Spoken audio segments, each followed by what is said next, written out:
কোরআনুল কারীমে ইউনুস নবীকে যান্নুন বলা হয়েছে।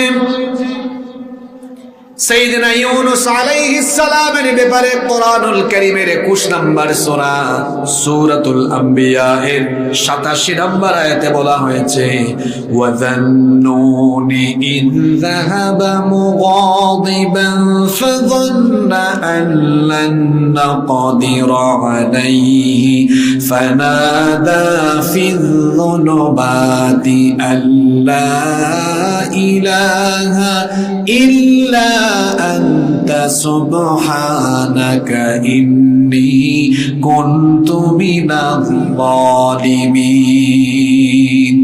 আল্লাহ তাআলা বলছেন, আর স্মরণ করো যান্নুনের কথা, মাছওয়ালা নবীর কথা, যখন তিনি প্রচন্ড ভাবে রাগান্বিত হয়ে তার এলাকা ছেড়ে চলে গিয়েছিলেন।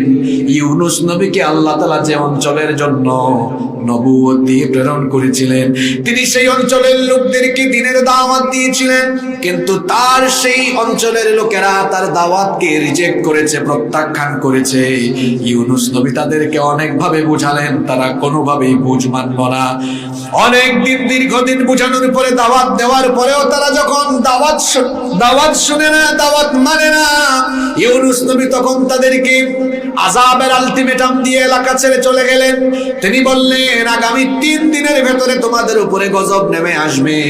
তোমাদেরকে আমি দাওয়াত দিলাম, অনেক করে বুঝালাম, কিন্তু তোমরা বুঝ মানলা না।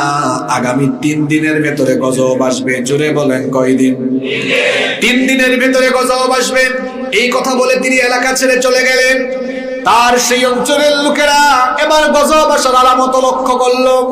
তারা ডিরেক্টলি ইউনুস নবীকে প্রত্যাখ্যান করলেও মনে মনে তারা ভাবতো আসলে ইউনুস হচ্ছেন আল্লাহর নবী।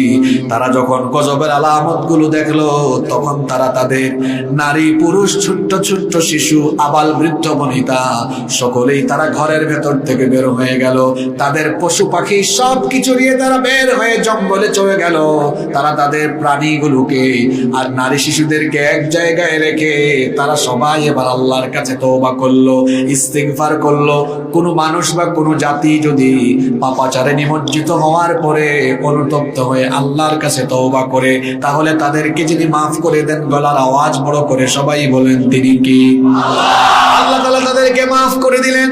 3 দিন অতিবাহিত হয়ে গেল। আল্লাহ মাফ করে দেওয়ার কারণে আল্লাহ কোনো গজব দিলেন না। ওইদিকে ইউনুস নবী 3 দিন পরে খবর শুনলেন তার অঞ্চলের লোকদের উপরে কোনো গজব আসে নাই। ইউনুস নবী চিন্তা করলেন, মনে মনে ভাবলেন, আমি যদি আমার এলাকায় ফিরে যাই, এলাকার মানুষ আমাকে মিথ্যাবাদী মনে করবে। আর